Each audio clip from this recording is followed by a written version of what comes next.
দশম শ্রেণীর ছাত্রীরা, আশা করি তোমরা ভালো আছো। আজকে তোমাদের যে বিষয়টি নিয়ে আমি আলোচনা করব সেটি হলো বংশগতির দ্বিসংকর জনন। আগের ক্লাসে তোমাদের আমি বংশগতির এক সংকর জনন সম্পর্কে বলেছিলাম, আজকে দ্বিসংকর জনন সম্পর্কে বলবো। আচ্ছা, দ্বিসংকর জননটি কি? দুজোড়া বিপরীতধর্মী চারিত্রিক বৈশিষ্ট্যযুক্ত একই প্রজাতিভুক্ত দুটো জীবের মধ্যে সংকরায়ন ঘটানোকেই দ্বিসংকর জনন বা ডাইহাইব্রিড ক্রস বলে। এক সংকর জননের ক্ষেত্রে মেন্ডেল যে কোনো একজোড়া বৈশিষ্ট্যকে নির্ধারণ করেছিলেন বা একজোড়া বৈশিষ্ট্যকে ধরে দুটো উদ্ভিদ হোক বা দুটো প্রাণীর মধ্যে সংকরায়ন ঘটিয়েছিলেন। এক্ষেত্রে দ্বিসংকর জননের ঘটনায় দুজোড়া বিপরীতধর্মী চারিত্রিক বৈশিষ্ট্যকে ধরে একই প্রজাতিভুক্ত অর্থাৎ একই প্রজাতির মধ্যে দুটো উদ্ভিদ বা দুটো প্রাণীর মধ্যে যখন নিষেক ঘটানো হবে, তার থেকে অপত্য সৃষ্টি করা হবে, তখন তাকে দ্বিসংকর জনন বলবো। ঠিক আছে? তো মেন্ডেল যে দ্বিসংকর জননটি করেছিলেন তার জন্যে তিনি যে দুজোড়া বিপরীতধর্মী চারিত্রিক বৈশিষ্ট্যকে কনসিডার করেছিলেন বা ধরেছিলেন, সেটি হলো হলুদ ও গোলাকার বীজযুক্ত মটর গাছ ও সবুজ ও কুঞ্চিত বীজযুক্ত মটর গাছ। এক্ষেত্রে দেখো, হলুদ আর সবুজ হচ্ছে বীজের রং, ঠিক আছে? আর গোলাকার আর কুঞ্চিত হচ্ছে বীজের আকৃতি বা আকার। মটরশুঁটি বা মটর বীজ গোলাকারও হতে পারে, কুঞ্চিত হতে পারে। আচ্ছা, এই চারটা বৈশিষ্ট্যর মধ্যে হলুদ অর্থাৎ ইয়েলো হচ্ছে প্রকট বৈশিষ্ট্য, গোলাকার বা রাউন্ড এটি হচ্ছে প্রকট বৈশিষ্ট্য, আর প্রচ্ছন্ন বৈশিষ্ট্য হচ্ছে সবুজ আর কুঞ্চিত। ঠিক আছে?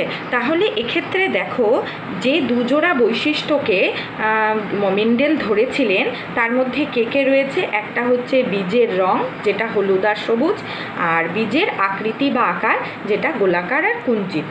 ঠিক আছে? এবার এর যদি হলুদ আর গোলাকারের জিনোটাইপ আমি ধরি, তাহলে দেখো, যেহেতু এটা প্রকট বৈশিষ্ট্য, আমরা জানি প্রকট বৈশিষ্ট্যকে সবসময় ইংরাজির ক্যাপিটাল লেটার দিয়ে প্রকাশ করতে হয়।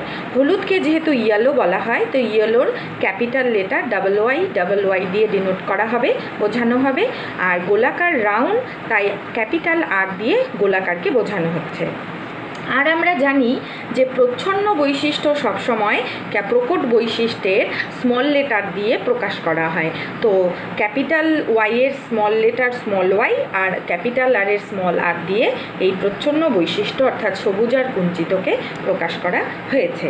তো এখানে এই দুটো গাছকে মেন্ডেল ধরেছিলেন তার দ্বিসংকর জনন পরীক্ষার জন্যে। তিনি কিভাবে পরীক্ষা পদ্ধতি করেছিলেন? আচ্ছা, সেক্ষেত্রে তার পরীক্ষার পদ্ধতিটা যদি আমি আলোচনা করি, তো প্রথমে তিনি দুটো গাছকে নির্ধারণ করেছিলেন, একটা হলুদ গোলাকার, একটা হচ্ছে সবুজ কুঞ্চিত। তো প্রথম যখন তিনি সংকরায়ন ঘটিয়েছিলেন, তখন F1 জনুতে অর্থাৎ প্রথম অপত্য জনুতে কিন্তু তিনি সব গাছই কী পেয়েছিলেন? হলুদ আর গোলাকার। কেন?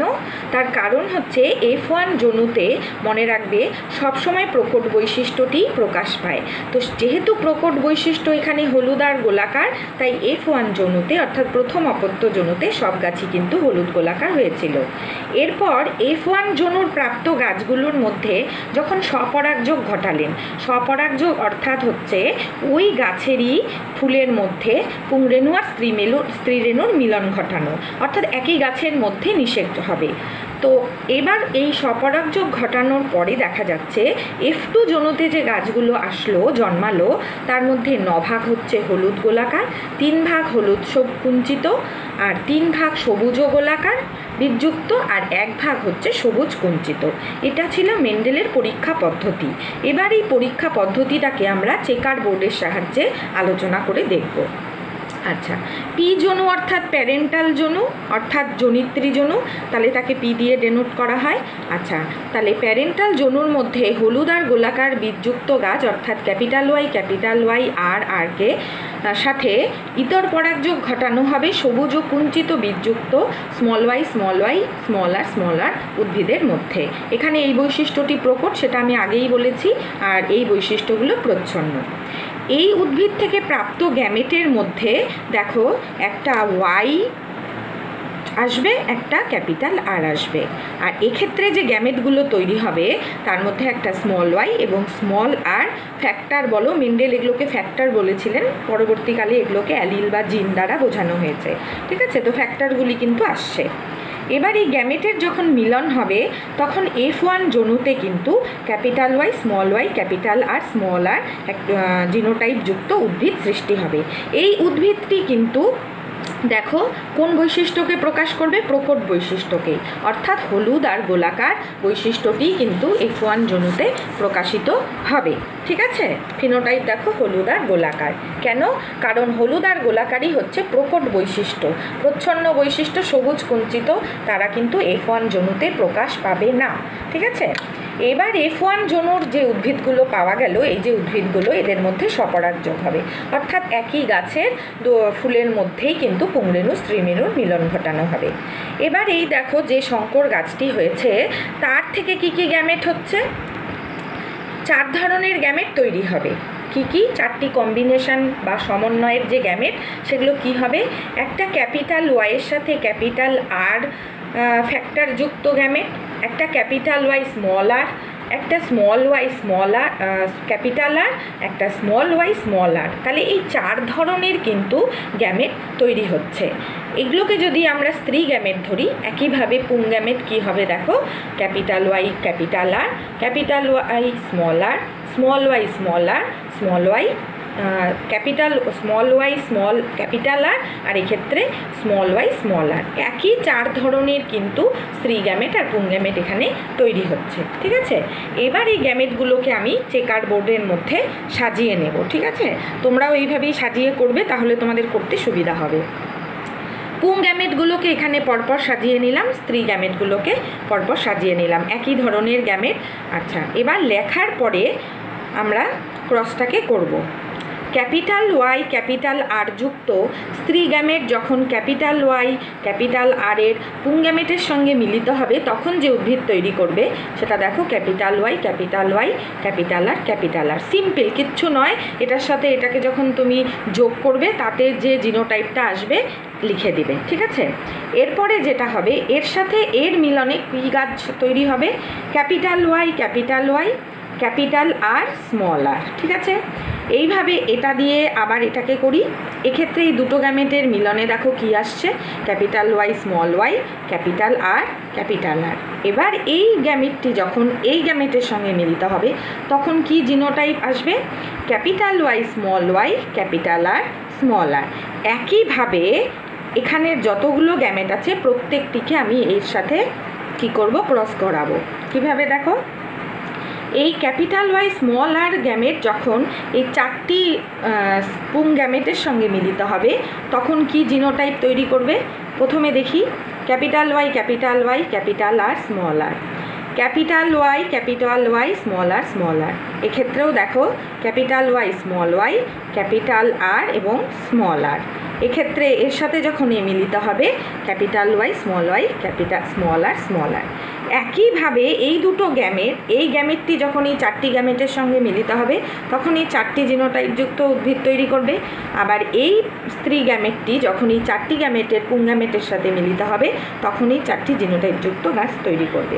ঠিক আছে, এবার প্রত্যেকটা জিনোটাইপ থেকে তার ফিনোটাইপগুলো অর্থাৎ তার বাহ্যিক বৈশিষ্ট্যগুলো আমাদের নির্ধারণ করে নিচে নিচে লিখতে হবে। এখানে যেহেতু দেখো হলুদ আর গোল দুটোই প্রকট বৈশিষ্ট্য রয়েছে, তো হলুদ আর গোলই আমরা লিখব। বাইরে থেকে এই বৈশিষ্ট্যই দেখা যাচ্ছে। এক্ষেত্রেও হলুদ আর গোল। এখানে যদিও বা সবুজ বৈশিষ্ট্য নির্ধারণকারী ফ্যাক্টরটা রয়েছে, কিন্তু যেহেতু এটা প্রচ্ছন্ন বৈশিষ্ট্য সেই জন্যে প্রকট বৈশিষ্ট্যের দায়ী ফ্যাক্টরটি থাকার জন্যে এর বৈশিষ্ট্য কিন্তু প্রকাশ পাবে না। সেক্ষেত্রে প্রকট বৈশিষ্ট্য গোল হওয়ার জন্যে গোলটিই প্রকাশ পাবে। এক্ষেত্রেও দেখো তাই হলুদ আর গোল, এখানেও হলুদ গোল। ঠিক আছে, এইভাবে প্রত্যেকটি জিনোটাইপের নিচে নিচে তাদের ফিনোটাইপগুলো তোমাদের লিখে নিতে হবে। যেমন এক্ষেত্রে দেখো small Y capital R small Y. Smaller. তো এক্ষেত্রে দেখো দুটোই কিন্তু প্রচ্ছন্ন বৈশিষ্ট্যযুক্ত ফ্যাক্টর রয়েছে, কোনো প্রকট বৈশিষ্ট্যের ফ্যাক্টর নেই, তাহলে এক্ষেত্রে প্রচ্ছন্ন বৈশিষ্ট্যটি প্রকাশ পাবে। সবুজ হচ্ছে ইয়েলোর অর্থাৎ হলুদের প্রচ্ছন্ন বৈশিষ্ট্য। এখানে যেহেতু প্রকট বৈশিষ্ট্যটি রয়েছে অর্থাৎ ক্যাপিটাল আর, যেটা গোলকে নির্ধারণ করে, তাই এখানে স্মল আর থাকা সত্ত্বেও অর্থাৎ প্রচ্ছন্ন বৈশিষ্ট্যটি থাকা সত্ত্বেও কিন্তু গোল বৈশিষ্ট্যটি বাইরে থেকে প্রকাশ পাবে। তো এই ক্ষেত্রে সবুজ আর গোল। এইটাকে তোমরা খেয়াল করো, স্মল ওয়াই স্মল আর এখানে চারটি কিন্তু প্রচ্ছন্ন বৈশিষ্ট্যের দায়ী ফ্যাক্টরগুলি রয়েছে।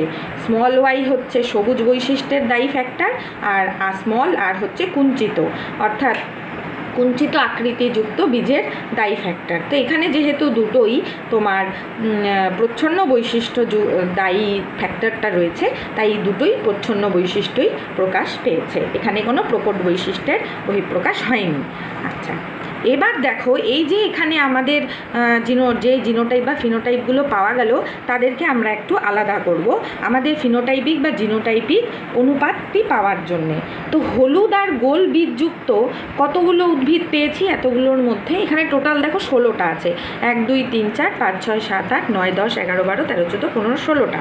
16 ধরনের উদ্ভিদের মধ্যে কতগুলো হলুদ আর গোল বীজযুক্ত গাছ রয়েছে? একটা, দুটো, চারটে, টোটাল হচ্ছে 9টা। ঠিক আছে, দেখো হলুদ গোল হলুদ গোল হলুদ গোল হলুদ গোল, এখানেও রয়েছে হলুদ গোল, এখানেও হলুদ গোল, এখানেও হলুদ গোল, এখানেও হলুদ গোল, এখানেও হলুদ গোল, হিসাব করে দেখবে তোমরা 9টা রয়েছে। হলুদ আর কুঞ্চিত রয়েছে হচ্ছে তোমার 3টে। ঠিক আছে, এই জিনোটাইপযুক্ত একটা, এই জিনোটাইপযুক্ত 2টো, আর সবুজ আর গোল বীজযুক্ত রয়েছে এটাও 3টে। স্মল ওয়াই ক্যাপিটাল আরের একটা, আর small Y capital R small আরের 2টো, তো টোটাল 3টে। আর সবুজ আর কুঞ্চিত রয়েছে একটাই, এই যে সবুজ আর কুঞ্চিত কিন্তু একটাই রয়েছে।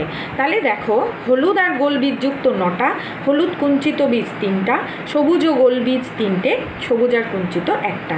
তাহলে এগুলো যেহেতু বাহ্যিক বৈশিষ্ট্যের ধরলাম আমরা, কোনো জিনোটাইপ এখনও ধরিনি, তো সেই জন্যে ফিনোটাইপিক অনুপাত আসবে দ্বিসংকর জননের ফলে 9:3:3:1।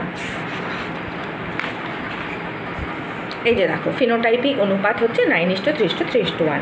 আর এক্ষেত্রে জিনোটাইপিক অনুপাতটি যদি করো, এটা অনেকটাই বড়, তো এখানে আসবে 1:2:2:4:1:2:1:2:1। ঠিক আছে, এটা তোমরা দেখে নেবে। এইবার মেন্ডেল এই যে দ্বিসংকর জনন পরীক্ষাটি করেছিলেন, তার থেকে তিনি কোন সূত্রের নির্ধারণ করেছিলেন? সেই সূত্রটি হচ্ছে স্বাধীন বিন্যাসের সূত্র। কি সূত্রটি?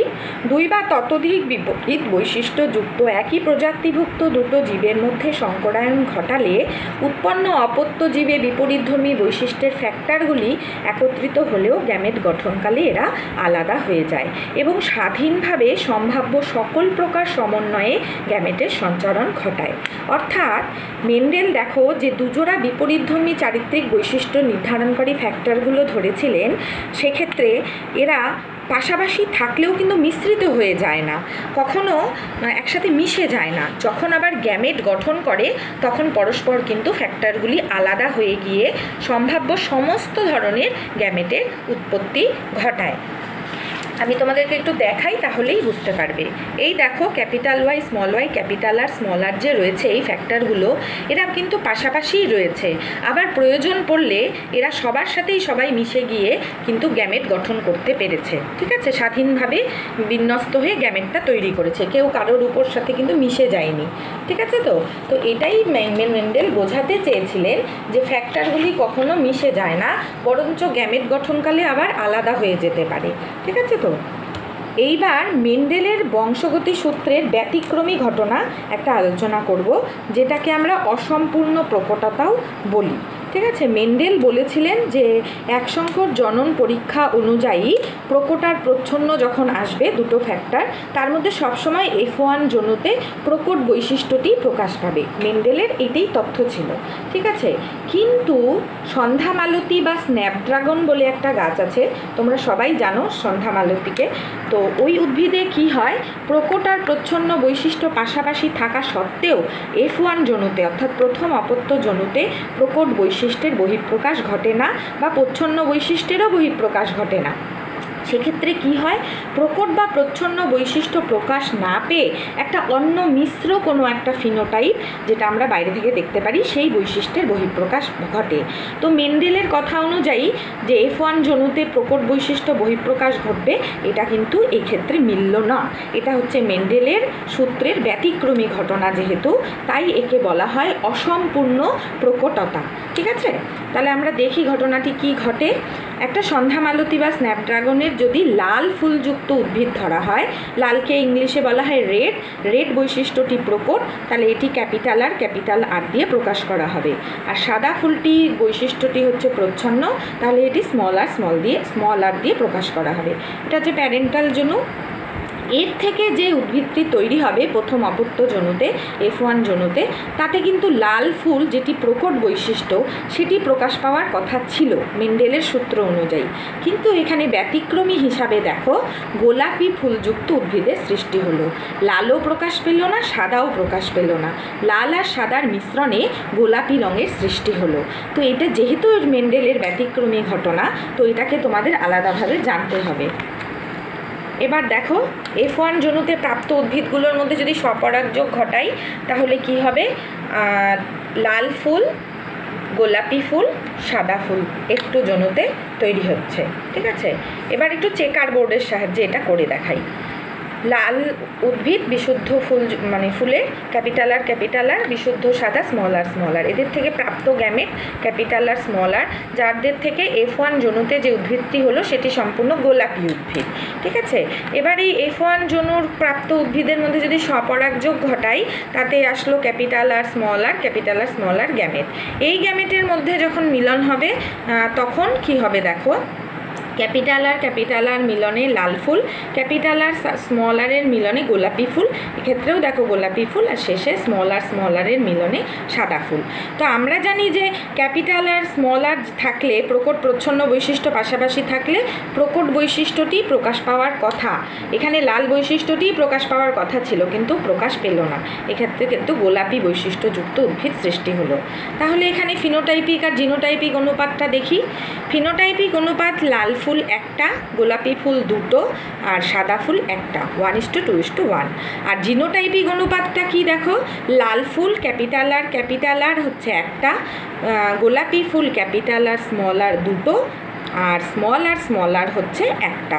তাহলে জিনোটাইপিক অনুপাতও কিন্তু 1:2:1। এটাও একটা প্রশ্ন আসে যে কোন এক সংকর জননে ফিনোটাইপিক আর জিনোটাইপিক অনুপাত একই হয়, অর্থাৎ 1:2:1ই হয়।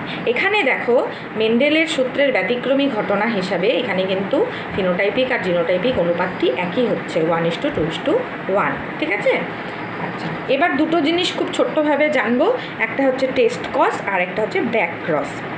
টেস্ট ক্রস কী জিনিস, কোনো একটা জীবের কোনো জিনোটাইপ জানার জন্যে আমরা যখন ওই জীবের সঙ্গে সেই বৈশিষ্ট্যেরই বিশুদ্ধ হোমোজাইগাস প্রচ্ছন্ন জীবের সংকরায়ন ঘটাই, তাকে আমরা টেস্ট ক্রস বলি। ব্যাপারটা একটু ক্রসের মাধ্যমে দেখাই, তাহলে বুঝতে পারবে। এই দেখো বিশুদ্ধ লম্বা উদ্ভিদ আর বিশুদ্ধ খর্ব উদ্ভিদ, F1 জনুতে আসলো ক্যাপিটালটি স্মলটি সংকর লম্বা। এবার টেস্ট ক্রস মানেটা কি, এরম একটা সংকর লম্বা বা যে কোনো একটা উদ্ভিদকে সাথে বা যে কোনো জীবের সাথে তার বিশুদ্ধ প্রচ্ছন্ন জীবযুক্ত বৈশিষ্ট্যযুক্ত হোমোজাইগাস মানে বিশুদ্ধ। এখানে প্রচ্ছন্ন বৈশিষ্ট্য মানে বেটে বৈশিষ্ট্যটি হচ্ছে প্রচ্ছন্ন, তাহলে তার হোমোজাইগাস অবস্থা মানে স্মলটি।